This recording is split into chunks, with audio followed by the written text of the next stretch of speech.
Hello everyone, my name is Anil Poddar. So today we are going to discuss about unit number 5, memory system, lecture number 44.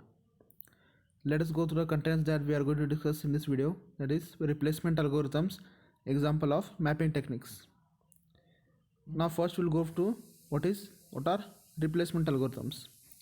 Now in the direct mapped cache, the position of each block is predetermined. So as we have seen in the previous lecture, what is the direct mapping algorithm?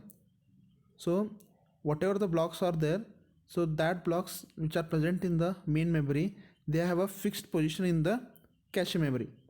So no replacement strategy will exist in direct mapping cache. Whereas when you go for associative and non-associative caches, there exists a flexibility. That is, in that associative and non-associative caches, we can replace the blocks at any time. Now, when a new block is brought into the cache and all the positions that it may occupy are full. Now, suppose if the cache is full and new block wants to occupy in the cache.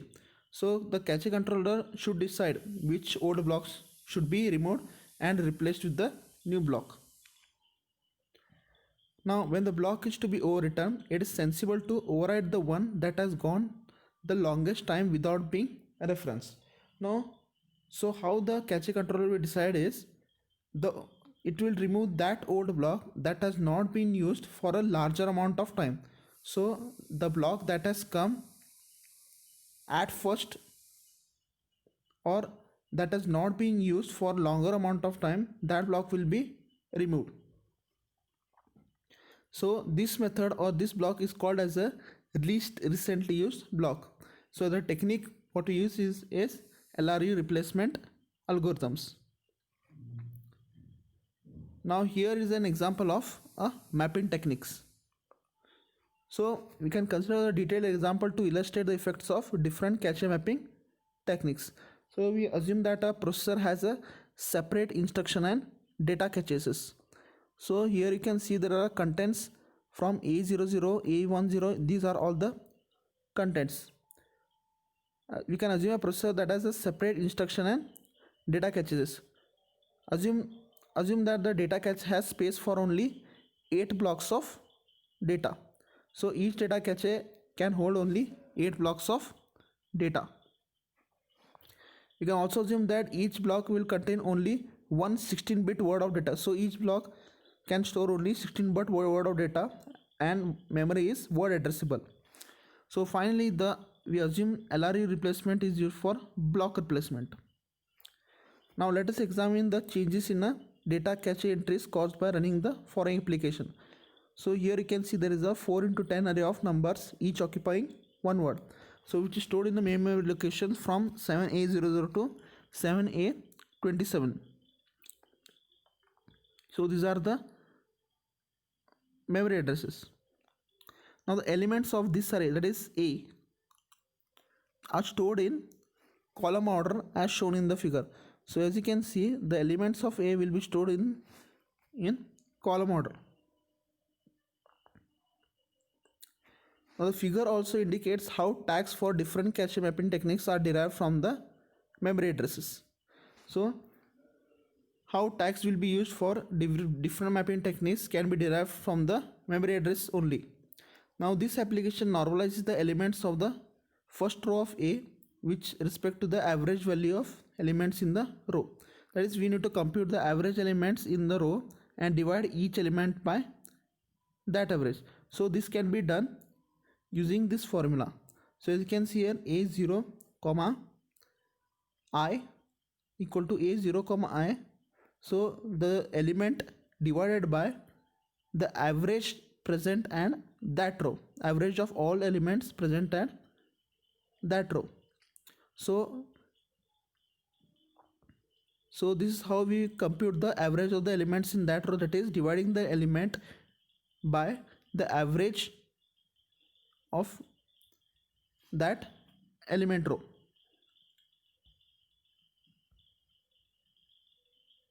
Now in a machine language implementation, if you implement this in the program, the array elements will be addressed as memory locations. So whatever the array elements are there will be used as a memory locations. Now we use the variables sum and average to hold the sum and average values respectively. So as you can see in the program, we have variables and index variables which will be held in process registers. It's going from 0 to 9. So we will calculate the sum of all the elements in that row, that is a of 0 to 9. Once we calculate the sum, we must calculate the average present in that row, that is calculated using average is equal to sum divided by 10, because there are 10 elements in each row. Then for I equal to 9 down to 0, so starting from each element you will be divided by an average to get the average of each elements. Now we go for how direct mapped cache is done. So how we do the how elements are replaced using direct map cache. So as you can see in the diagram, so each column in the table indicates the cache contents after various passes through the two program loops in the above program. So in the previous program what I have seen, each column there are 8 blocks.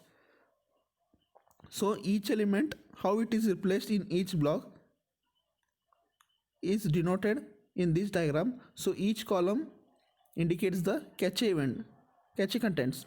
So for example, after the second pass through the first loop, that is j equal to 1, okay, j equal to 1, the cache holds the elements a00 and a01. So as you can see, at j equal to 1 in the first column, this cache contains a00 at block number 0 and a01 at block number 4.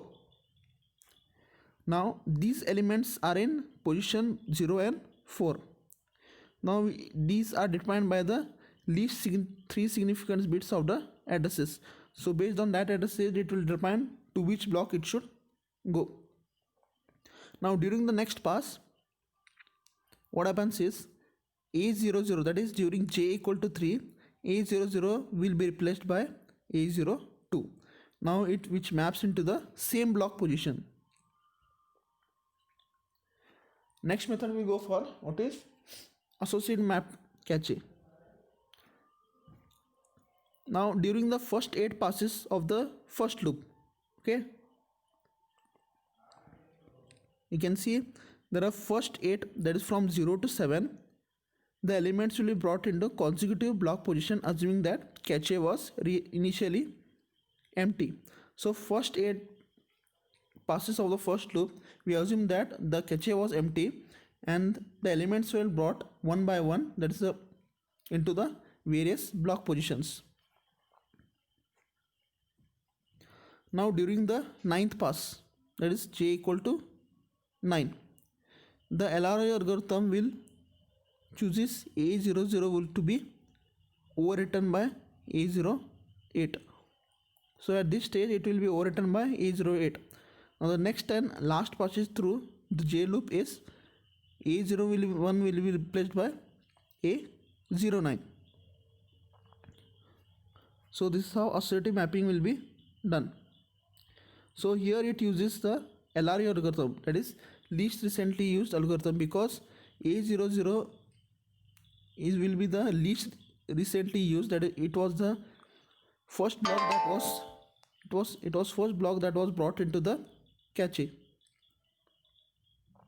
Now the next and last pass through loop j is, that is a01 will be replaced by a09. Now for the first 8 passes through the second loop. Now if you go for the first 8 passes through the second loop, that is from 9, 8 to 2.